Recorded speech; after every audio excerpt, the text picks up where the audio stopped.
질문 하나 드리겠습니다. 이 질문을 하면 대답이 매우 다양합니다. 매우 다양해요. 여러분, 교회가 해야 될 가장 중요한 사명이 무엇입니까? 교회의 가장 중요한 사명. 많은 교회에 가서 이런 질문을 하면요, 이렇게 대답합니다. 예배가 제일 중요하다. 예배가 제일 중요하다라는 얘기가 제일 많습니다. 그리고 사회에 헌신해야 된다, 구제해야 된다, 또 봉사해야 된다, 다음 세대를 양육해야 된다, 여러 가지 말을 합니다. 여러분, 근데 이 질문에 대해서 교회가 해야 될 가장 중요한 목적이 무엇인가라고 하는 질문에 대한 답을 어디서 찾아야 됩니까? 성경에서 찾아야죠. 어느 신학자나 어느 목사님이 한 얘기가 아니라 성경에서 찾아야 된다라고 하는 겁니다. 오늘 본문 말씀이 그 질문에 대한 대답을 주고 있습니다. 본문은 예수님께서 승천하시기 전에 유언으로 주신 말씀이면서 반드시 따라야 될 명령이기 때문에 우리가 흔히 지상명령이다 라고 말하죠. 지상명령이다. 그럼 지상명령은요, 땅지자의 윗상자가 아닙니다. 땅 위의 명령이 아니에요. 여기서 지상은요, 최고지의 윗상자입니다. 그러니까 더할 나위 없이 가장 중요한 명령이다 라고 하는 거죠. 더할 수 없이 가장 높은 명령이기 때문에 이거보다 더 중요한 명령은 있습니까? 없습니까? 없다라고 하는 겁니다. 따라서 오늘 본문의 말씀이 교회 존재 목적이 되는 말씀이고 교회가 해야 될 가장 중요한 사명이 되는 말씀이다라고 하는 거죠. 저의 개인적인 생각을 얘기한 게 아니라 말씀이 그렇게 말하고 있기 때문에 여러분 인정하시죠? 네, 인정하실 줄로 믿습니다. 오늘 말씀 보면요, 4가지 동사가 나옵니다. 18절부터 20절까지 말씀 보시면 4가지 동사가 나오는데, 하나는 첫 번째는 가라라고 하는 동사, 그리고 제자를 삼으라, 세례를 주라, 가르쳐 지키게 하라, 4가지 동사가 나옵니다. 우리말로는 구분이 안 됩니다만 헬라어로 보면 이 4가지 동사 가운데 하나만 명령형 동사로 되어 있고 나머지 3개는요 분사형으로 되어 있어요. ing가 붙어 있습니다. 가장 중요한 명령이 무엇이냐, 그 명령 동사로 되어 있는 게 가장 중요한 명령인데, 그 명령 동사가 뭐냐, 제자 삼으라 라고 하는 겁니다. 제자 삼으라 라고 하는 거죠. 그래서 지상 명령 중에 지상 명령이 되는 거죠. 그래서 여러분, 제자를 삼으려면 영혼을 구원하는 것이 먼저 이루어져야 되잖아요. 사람을 제자로 삼아야 되니까 영혼을 구원하는 게 먼저 돼야 되기 때문에 교회 존재의 목적이 뭐냐, 영혼 구원하여 제자 삼는 것, 이것이 교회 존재의 목적이 된다라고 하는 겁니다. 결과적으로 교회라고 한다면 존재 목적이 그래서 영혼 구원하여 제자 삼는 것, 이것이다라고 하는 거죠. 여러분, 교회는요, 그 어떤 사역도 영혼 구원하여 제자 삼는 사역에 대체되거나 다른 걸로 바꿀 수 없다라고 하는 겁니다. 왜냐하면 저의 개인적인 생각이나 주장이 아니라 예수님의 지상 명령이기 때문에 그렇다라고 하는 거죠. 조금 과장되게 말씀드리면요, 영혼 구원하여 제자 삼는 사명을 붙들지 않는 교회는 교회입니까? 교회가 아닙니까?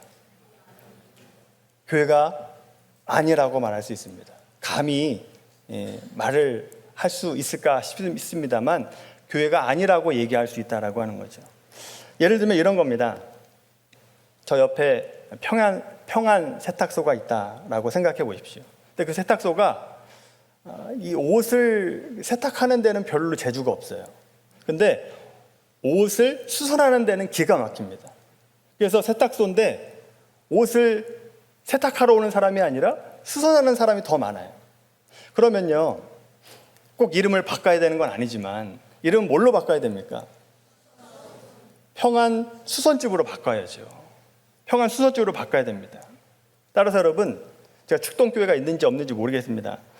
저 축동교회가 영혼 구원하여 제자 삼는 사역은 안 해요. 근데 성경 공부가 기가 막힙니다. 그러면 교회라고 하는 이름 바꿔야죠. 축동 성경 공부방으로 바꿔야 됩니다.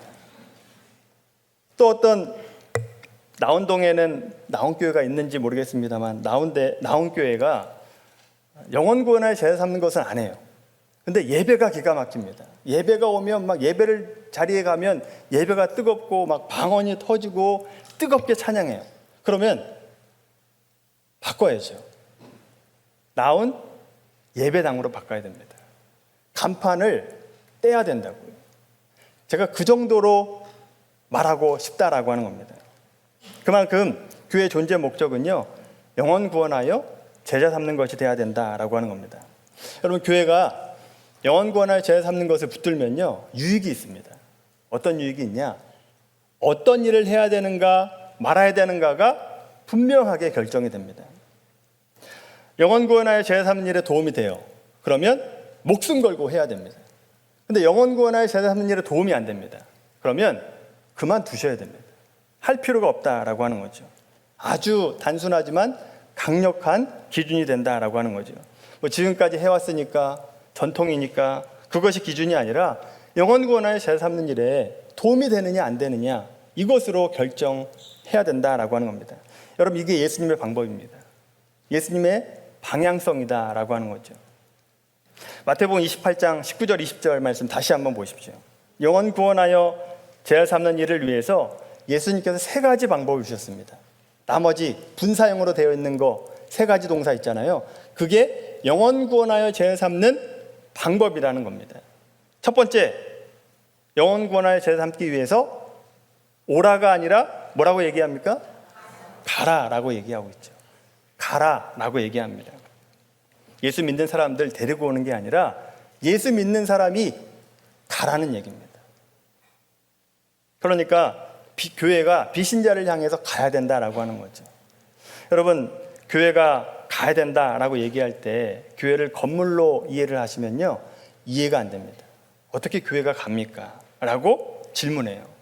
근데 여러분, 성경은요, 단 한 번도 건물을 교회라고 얘기한 적이 없습니다.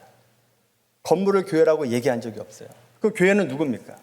세상으로부터 부름받은 그리스도인이 교회다라고 하는 거죠. 여러분이 교회고 제가 교회입니다. 우리가 교회다라고 하는 거죠. 그리고 예수 믿는 사람들이 두세 사람 모여서 함께 예배하는 곳, 셀이나 목장이나 구역이 거기가 교회다라고 하는 거죠. 그래서 가라고 말씀하실 때는 여러분이 가야 되고 제가 가야 되고 또 좀 더 넓게 보면 구역이나 셀이나 목장이 가야 된다라고 하는 겁니다. 그래서 그런 점에서 영혼 구원하여 제사 삼는 일에 있어서 전초기지가 어디냐? 이 예배당이 아닙니다. 셀이, 구역이 전초기지가 돼야 된다라고 하는 거죠. 근데 여러분, 기존의 구역의 형태로 예배 드리는 예배 형태로는 구역 모임에서 영혼 구원하는 일이 될까요? 안 될까요? 구역이 없어서 잘 모르시나요? 지금 대부분의 교회는 구역 모임이 있잖아요. 구역장 있고 강사 있고, 그런 구역의 형태로는 영혼 구원하여 제사 삼는 일이 일어날 수가 없습니다. 왜 일어날 수 없습니까? 믿는 성도들도 안 가는데 무슨 영혼 구원하여 제사 삼는 일이 그 구역에 있냐고요. 믿는 자들도 안 가는데. 그래서 여러분, 구역이나 목장도 영혼 구원하여 제사 삼기 위한 모임으로 바꾸셔야 됩니다. 구역이나 목장의 중요성에 대해서는 제가 잠시 후에 다시 말씀을 드리겠습니다. 자, 두 번째로 영혼 구원하여 제사 삼는 일을 위해서 교회가 뭘 하래요? 두 번째, 성경에 뭐라고 되어 있습니까? 세례를 주라라고 되어 있습니다. 세례를 주라. 그럼 세례라고 하는 것은 다 받으셨겠지만 옛사람이 죽고 새 사람이 됐다라고 하는 것을 많은 회중들 앞에서 공포하는 행위입니다. 이제 나는 그리스도인이 되었습니다 라고 하는 것을 공포하는 것이다 라고 하는 거죠. 신앙의 첫 출발이라고 얘기할 수 있습니다. 그래서 여러분, 세례 주기 전에는요, 반드시 뭘 해야 되느냐? 영혼 구원의 확신을 확인하셔야 돼요. 그냥 대충 신앙생활 몇 년 했으니까 직분자니까가 아닙니다. 반드시 1:1로 물어보셔야 돼요. 분명한 복음 제시를 하고 당신이 구원받은 이유가 뭡니까? 왜 당신을 구원해야 됩니까? 오늘 죽으면 천국 갈 확신이 있습니까? 라고 하는 질문에 분명히 대답할 수 있는 사람, 그런 사람들을 세례 줘야 된다라고 하는 겁니다. 자, 세 번째, 영혼 구원하여 제자 삼는 일을 위해서 세 번째는 뭘 하래요? 뭐 하래요? 가르쳐 지키게 하라 라고 되어 있습니다. 가르쳐 지키게 하라. 우리나라 성경에는 가르쳐 지키게 하라 라고 되어 있습니다만 원문을 보면요, 지키도록 가르치라 라고 되어 있습니다. 지키도록 가르치라. 같은 말 같은데요, 완전 다릅니다. 지키도록 가르치라 라고 하는 것, 지킬 수 있도록 가르쳐야 된다라고 하는 겁니다. 뭘 해야 되느냐? 내가 모델링이 돼야 됩니다. 내가 모델이 돼야만 믿지 않는 사람들이 그 말씀대로 살아갈 수 있다라고 하는 겁니다. 그래서 여러분, 지킬 수 있도록 가르치라라고 하는 말씀이 중요한 것이, 그 속에 중요한 것이 두 가지가 들어있습니다. 하나는요, 무엇을 가르칠까라고 하는 겁니다. 뭘 가르쳐야 되냐라고 하는 것. 그리고 또 하나는 어떻게 가르칠 것인가가 중요합니다. 컨텐츠가 중요하고 방법이 중요하다라고 하는 겁니다. 굉장히 중요한데, 먼저 무엇을 가르쳐야 되느냐? 사실 한 사람이 제자가 되기 위해서 얼마나 많은 걸 가르쳐야 됩니까? 너무나 많죠. 조금 쉽게 그럼 생각을 하면 됩니다. 예수님이 뭘 가르치셨는가를 돌아보면 됩니다. 예수님이 제자에게 뭘 가르치셨는가? 뭘 가르치셨을까? 찾아볼까요? 말씀 한번 찾아보겠습니다. 마태복음 20장 말씀입니다.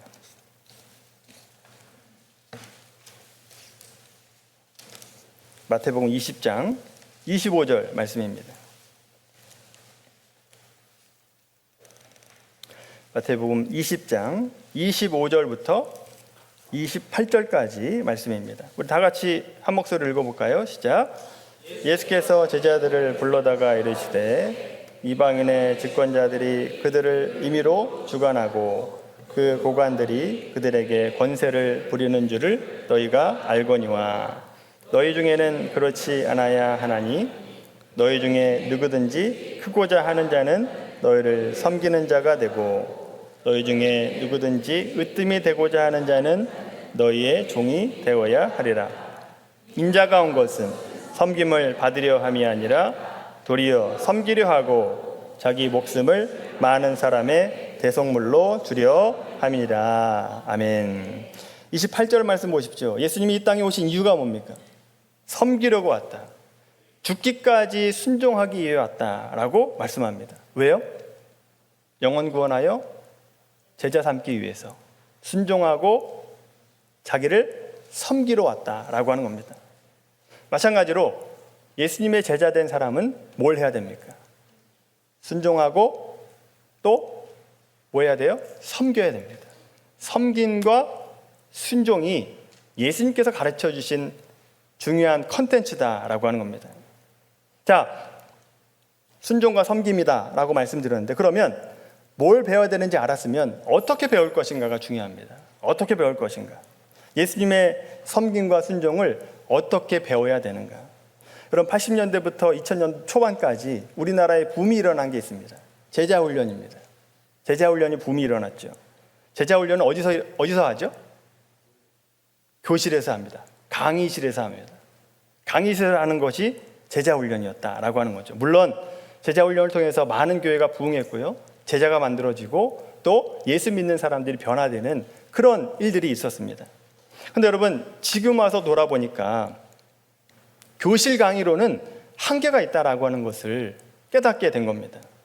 교실 강의로만 했더니 성도들이 머리만 커졌습니다. 아는 게 많아졌어요. 그랬더니 섬기거나 순종하는 자세는 없어지고 모든 것을 말로만 합니다.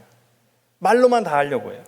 그래서 여러분, 남을 지적하고 또 교회를 판단하고 훈계하고 정죄하는 것만 교회에 남더라는 겁니다. 교회가 그래서 냉혹한 곳이 됐습니다. 그래서 요즘 제자훈련은요, 교실 강의에서 벗어나기 시작했습니다. 어떻게 제자를 만들 것인가를 고민하기 시작했다라고 하는 거죠. 이렇게 여러분, 교실 강의로만 안 된다라고 한다면 예수님의 섬김과 예수님의 희생을 과연 어디서 배울 것인가? 여러분, 스승과 제자의 관계가 되려면요, 제자는요, 스승한테 배워서 스승의 것을 그대로 할 수 있는 자가 돼야 제자가 됩니다. 그런 사람을 제자라고 얘기하지, 그냥 머리로만 배운 사람을 제자라고 얘기하지 않는다라고 하는 거죠. 예수님의 방식을 한번 생각해 보십시오. 예수님께서 제자들을 어떻게 가르치셨습니까? 교실에서 가르치셨습니까? 어떻게 가르치셨죠? 현장 실습에서 가르쳐 주셨어요. 현장에서 가르쳐 주셨다라고 하는 거죠. 3년여 동안을 동고동락하면서 제자들에게 섬김이 무엇인지, 희생이 무엇인지, 순종이 무엇인지를 말로만이 아니라 행동으로 보여주셨다라고 하는 거죠. 안타까운 것은 요즘 교회가요, 영혼 구원하는 일에 별로 관심이 없습니다. 영혼 구원할 제3일에 관심이 없어요. 교회 존재의 목적을 잃어버렸다라고 하는 겁니다. 왜 교회가 이렇게 되었는가? 여러분, 교실 강의만 해서 그래요. 교실에서는요, 배우는 게 한계가 있다라고 하는 거죠. 그러면 어디서 배워야 됩니까? 여러분, 주일날 예배 드리는 것으로 섬김과 순종을 배울 수 있습니까? 교회 예배 드리는 거로는 한계가 있다라고 하는 겁니다. 그러면 어떻게 가르쳐야 되느냐? 목장에서 가르치는 겁니다. 셀에서 가르쳐야 된다라고 하는 거죠. 그래서 여러분, 순종과 섬김은요, 소그룹에서만 가르칠 수 있는 것이다 라고 하는 거죠. 앞에서 목장과 구역의 중요성을 제가 뒤에서 말씀드린다라고 말씀드렸잖아요. 영혼 구원할 제3일의 전초기지가 구역이 돼야 됩니다. 셀이 돼야 된다라고 하는 거죠. 구역이나 목자가 하는 그 모습을 누가 배워요? 그 아래에 있는 분들이 배우는 거예요. 성도들이 배운다라고 하는 거죠. 아직 예수 믿기 이제 막 시작하신 분들이 그 목자나 또 그 셀 리더의 모습을 보면서 배우게 된다라고 하는 거죠. 목장에 오면 그래서 목자가 먼저 섬기고 희생을 하니까 분위기가 따뜻할까요? 차가울까요? 따뜻해질 수밖에 없죠. 섬기고 순종하니까 따뜻해질 수밖에 없습니다. 자, 그러다 보니까 전도 대상자들을 어디로 모셔올까요? 예배당으로 모셔오는 게 아닙니다. 셀로 모셔오는 거예요. 셀에 와서 따뜻한 분위기를 맛보게 한다라고 하는 거죠. 여러분, 우리나 되니까 지금 교회 분위기가 굉장히 익숙하죠. 여러분, 믿지 않는 성도들이 볼 때는 여기 오면 굉장히 어려운 자리입니다. 기도도 어렵고 말씀도 어렵고 찬양도 어려워요. 마치 딴 세계에 오는 것 같은 생각이 든다고요.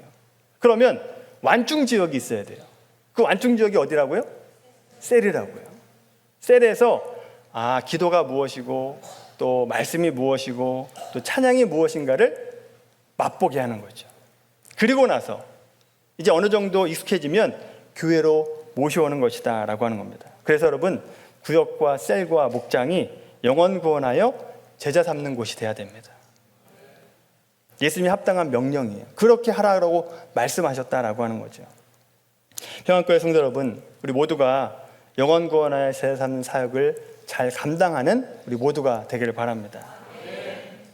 여러분, 안타까운 것은요, 오늘날 교회가 영혼 구원하여 제자 삼는 일에 관심이 없습니다. 교회 존재의 목적을 잃어버렸어요. 성도들의 존재의 목적이 뭐냐 물어보면 영혼 구원하여 제자 삼는 것이 돼야 되는데, 그것이 아니라 그냥 예수님 믿어서 잘 사는 게 목적이 됐어요. 교회는요, 영혼 구원한 일에 관심이 없고 어떻게 하면 유지할 것인가, 어떻게 하면 부흥할 것인가, 이것만 관심을 갖고 있다고요. 그런데 여러분, 평안교회는 일찍부터 영혼 구원하여 제자 삼는 일을 감당하고 있고 앞장서고 있고 이 일을 지금도 하고 있으니 얼마나 큰 은혜입니까? 얼마나 큰 감사입니까? 얼마나 복받은 교회입니까? 여러분이 복받은 교회에서 복받은 목사님을 통해서 좋은 신앙을 하고 있다라고 하는 것이죠. 여러분, 평안교회가 좋은 교회라고 하는 걸 믿으시길 바랍니다. 자, 그렇다면 마지막으로요, 영혼 구원하여 제자 삼는 일을 할 때 교회가 얻는 유익이 무엇이냐, 그러니까 내가 얻는 유익이 무엇이냐라고 하는 것을 말씀드리고 마치겠습니다. 마태복음 28장 다시 한번 돌아가 볼까요? 마태복음 28장 돌아가 보시면 여기에 보면요, 두 가지 명령이 나옵니다. 두 가지 명령. 먼저는요, 대제사장이 로마 군인에게 하는 명령이 나옵니다.